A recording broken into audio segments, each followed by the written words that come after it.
அகத்தியர் ஞான திருஷ்டியில அந்த இடத்துல பார்க்க சொல்ல அந்த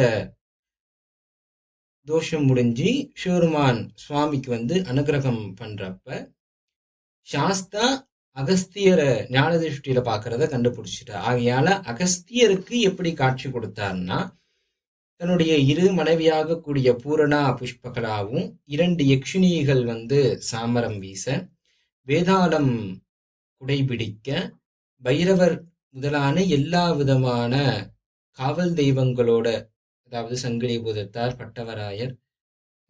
பட்டவராயர் மட்டும் நாளடைவில் வந்தக்கூடிய ஒரு தேவதை, துளசி மாடன், தூசி மாடன், மந்திரமூர்த்தி, காத்தவராயன், தக்ஷன் தக்ஷன் தான் தலவாய் மாடன். தக்ஷனுடைய தலையை எடுத்துட்டு தான் ஆட்டு தலையை வச்சு அவரையும் ஒரு சாஸ்தாவுடைய அங்கத்துல ஒரு அர்ப்பணிக்கக்கூடிய சிவருமானுடைய கட்டளை ஏற்று தலவாய் மாடனும் அவருடைய மனைவியும் பேச்சியம்மா, பிரம்மராட்சசி, சுரலை மாடன் எல்லா விதமான பூத பிரேதம் பிசாசோடு அடக்கி ஆளக்கூடிய பூதநாதனாக அகத்தியருக்கு சாஸ்தா காட்சி கொடுக்கிறார்.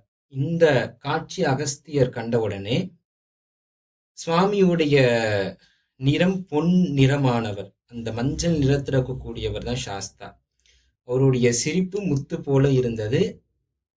இந்த காட்சியை பார்த்தோன்னே மேல தேவர்கள் பூவை மலையா பொழிகிறாங்க. ஆகையினால அகஸ்தியர் அந்த இடத்துல அவருக்கு பெயர் வைக்கிறார், பொன் சொரிமுத்து ஐயனார். சொரிதல் மேல இருந்து பூச்சொரிதல். ஆக பொன் சொரிமுத்து ஐயனார், அதான் சொரிமுத்து ஐயனாராக இன்றைய நாளிலும் சாஸ்தாவுக்கு ரொம்பவும் பிரதான ஒரு மூலாதாரம், முதல் ஸ்தலமாக கூடிய பாபநாசத்தை இருக்கக்கூடிய சொரிமுத்து ஐயனார் திருக்கோயில் ரொம்பவும் விசேஷமானது. சுவாமி ரொம்பவும் பரிவாரத்தின் ஓடவும், அந்த சுவாமி கருவறையிலே பார்த்தீங்கன்னா அந்த நம்ம நின்று தரிசனம் பாடக்கூடிய அர்த்த மண்டபத்திலையும் ஒரு 4 தேவதையும் ஒரு யக்ஷினியும் அமர்ந்திருப்பாங்க. உள்ளதான் சாஸ்தா தன்னுடைய மனைவிகளோட அமர்ந்திருப்பார்.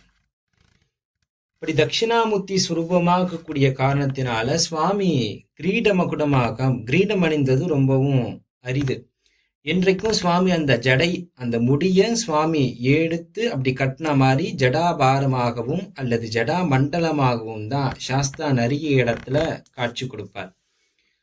அந்த முடிய அந்த அளவுக்கு அழகாக, அந்த கேசம் அவருக்கு ரொம்பவும் விசேஷமான ஒரு பொருள். காதுகள் அழகா கர்ண பத்திரத்தோடவும் இந்த அடக்கியாள தன்மை இருக்கிறதால ஒரு சில இடங்கள்ல சுவாமியோட கையில சாட்டை இருக்கும். அந்த ஒரு கம்பீரத்தினையும் ஒரு அடக்குமுறையினுடைய வெளிப்பாடாக சாட்டை அல்லது